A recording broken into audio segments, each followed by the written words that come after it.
Distinguished colleagues, when we last gathered in this chamber, the President of the Council, the Ambassador of Germany, asked me to explain how Israel implements international law, specifically with regard to the Jewish communities of Judea and Samaria. Today, I will provide the answers.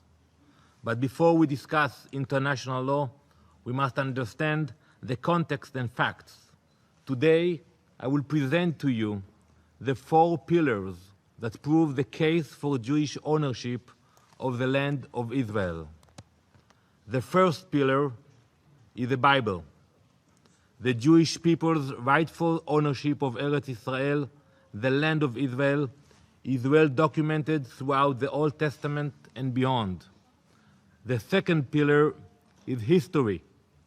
The Jewish claim to the land of Israel is confirmed time and again, not just with Jewish history, but with the history of the world. The third pillar is a legal claim. Our rights to the land are codified in international law, including in the documents that founded this very body. And the fourth pillar is the pursuit of international peace and security.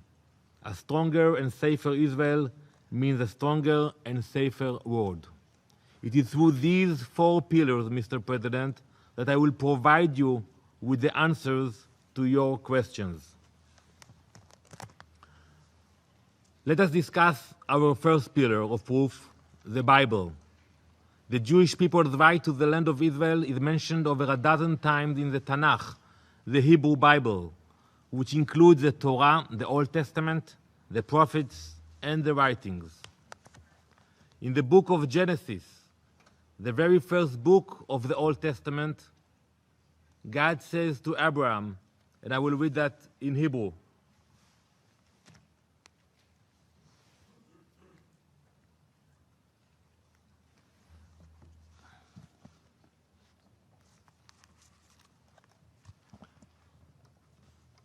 והקמתי את בריתי ביני ובינך ובין זרעך אחריך לדורותם לברית עולם, להיות לך לאלוהים ולזרעך אחריך, ונתתי לך ולזרעך אחריך את ארץ מגוריך, את כל ארץ כנען, לאחוזת עולם, והייתי להם לאלוהים. And I will now read the translation in English. And I will establish my covenant between me and you and your descendants after you, throughout their generations, for an everlasting covenant. And I will give to you and to your descendants after you all the land of Canaan for an everlasting possession, and I will be their God. This is a deed to our land.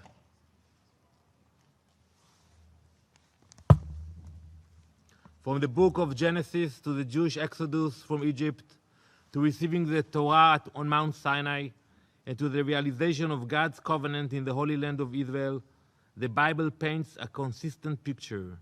The entire history of our people and our connection to Eretz Israel begins right here.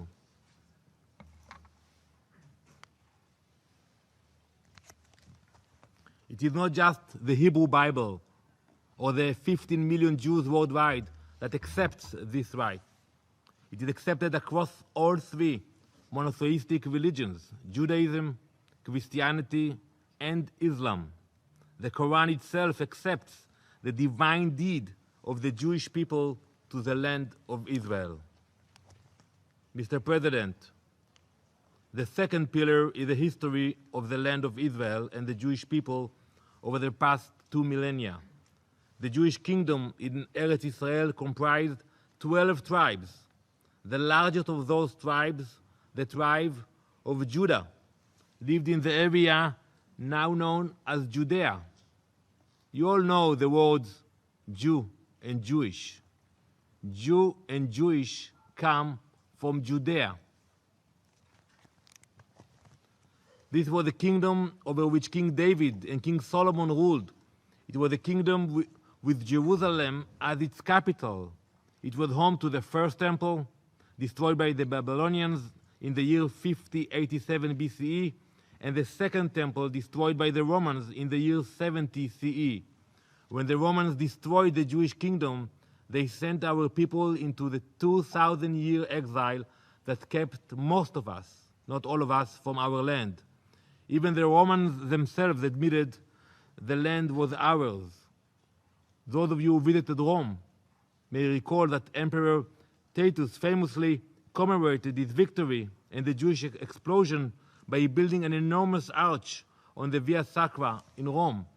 If you look in the arch, it includes an illustration of his men carrying away the menorah from the Jewish temple. But even though the Romans knew that the land was ours and we belonged in it, they attempted to erase our age-old connection to the land by renaming it Syria Palestina. Why Palestina? They attributed it as a southern province of the Syrian Empire. This is how the narrow strip of land in Eretz Israel, nestled between Egypt in the south and Lebanon in the north, came to be called Palestine. For the next 2,000 years, the land of Israel was conquered by the Crusaders, followed by the Ottoman Empire. But despite centuries of wars and conquests, the Jewish people never left. A Jewish community remained in Eretz Israel, the land of Israel, throughout this entire time. Although most of our community was forced into exile by the Roman Empire, we knew that someday we would return to our ancient homeland. For 2 millennia, Jews across the world continued to pray 3 times every day for our long-awaited return home to Zion, to Jerusalem. As we just said on Passover last week, as we do every year, next year in Jerusalem. Mr. President, if the Jewish people's deep and ancient roots in the land of Israel are not sufficient proof, let us consider international law, the third pillar. In 1917, Lord Balfour, Britain's Foreign Secretary, issued a statement of British support for the establishment of, and I quote, a national home for the Jewish people. The Balfour Declaration designated this national homeland in Eretz Israel. The Balfour Declaration also, in its own words, specifically endorsed the Zionist cause. As Lord Balfour wrote, and I quote, I have much pleasure in conveying to you on behalf of His Majesty's government the following declaration of sympathy with Jewish Zionist aspirations, which has been submitted to and approved by the Cabinet. After the Ottoman Empire surrendered in World War I, the British took legal ownership over the land of Israel. With that legal ownership, they were able to issue the Balfour Declaration and commit to helping establish a national home for the Jewish people in our historic homeland.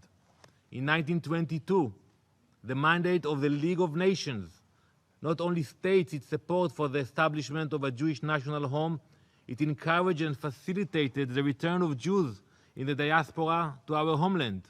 It confirms, and I quote, the historical connection of the Jewish people with Palestine and to the grounds for reconstituting their national home in that country. These documents are Zionist documents.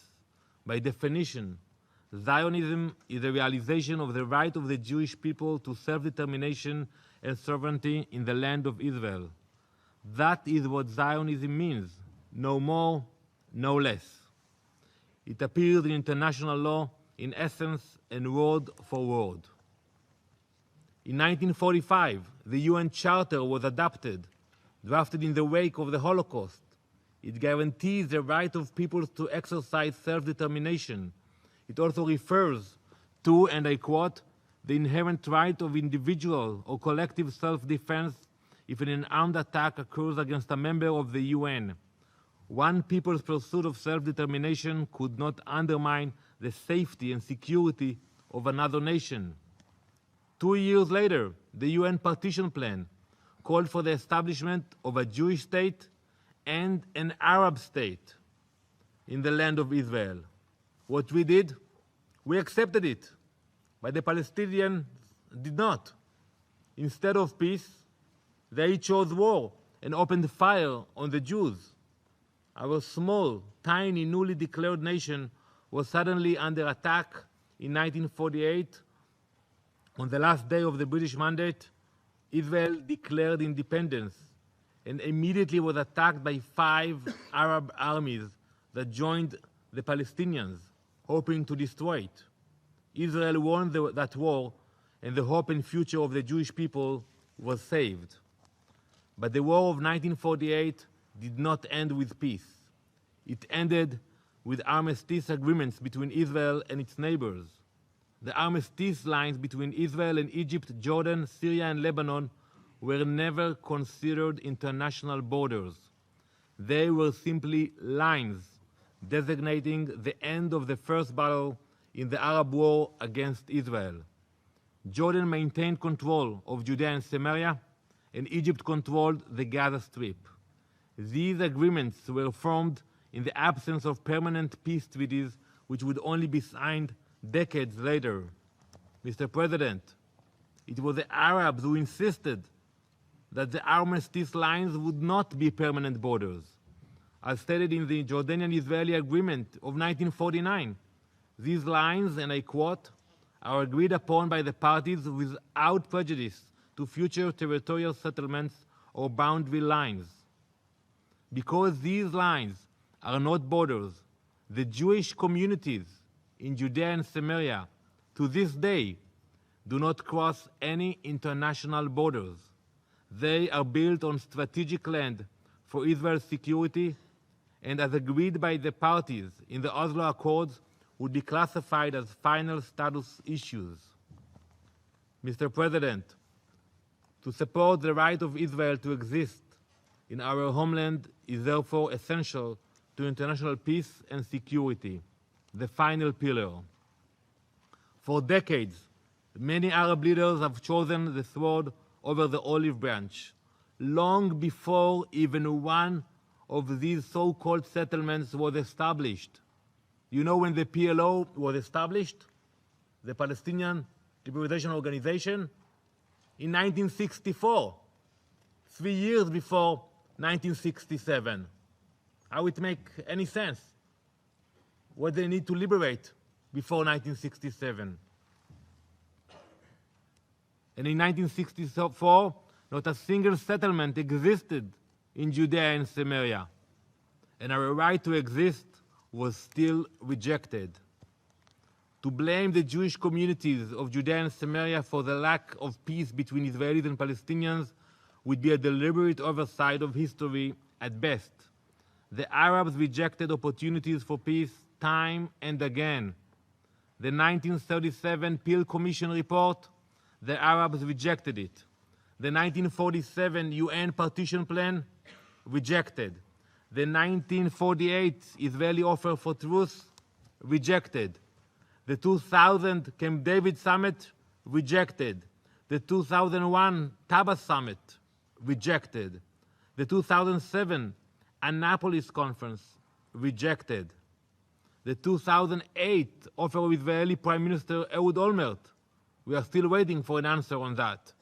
The 2014 Secretary of State Kerry's peace initiative, Abbas chose Hamas. And today, in the upcoming US peace plan, the Palestinians say it is dead on arrival.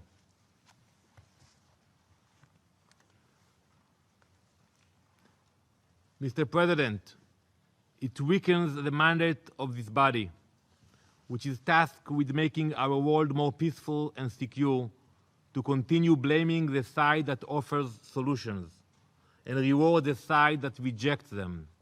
It is dangerous to praise the side that encourages hatred and bankrolls terrorism. Palestinian rejectionism is chronic. Palestinian leaders refuse to acknowledge the right of the Jewish people to self-determination in the land of Israel and insist on returning to the land in droves. This behavior directly contradicts all 4 pillars of the past and keeps us locked from forging peace in the future. There should be no reward for rejectionism. There should be no prize for aggression. Mr. President, Real peace will be possible when the four pillars of the past are accepted and realized. But real peace will come when the four pillars of the future are put into action. These are the four pillars of the future. First, the Palestinians must accept and recognize the Jewish state of Israel. No Palestinian leader has ever said those words. Second, the Palestinians must end their campaign of incitement. Enough is enough. How can the international community expect us to make any concessions to a leader who pays his people to kill ours? Third, regional cooperation.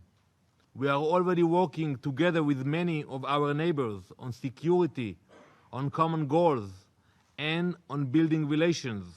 We want these relationships to flourish and present themselves in the open. And fourth, we will never do or agree to anything that compromises our security. We want a peaceful future with our neighbors, but our security is non-negotiable, and we will decide where to draw the line. Mr. President, we are ready to work together. We are ready to talk, and we are ready to create a better future for our children. It is only when the four pillars of the past and the four pillars of the future are accepted that peace will come. Thank you.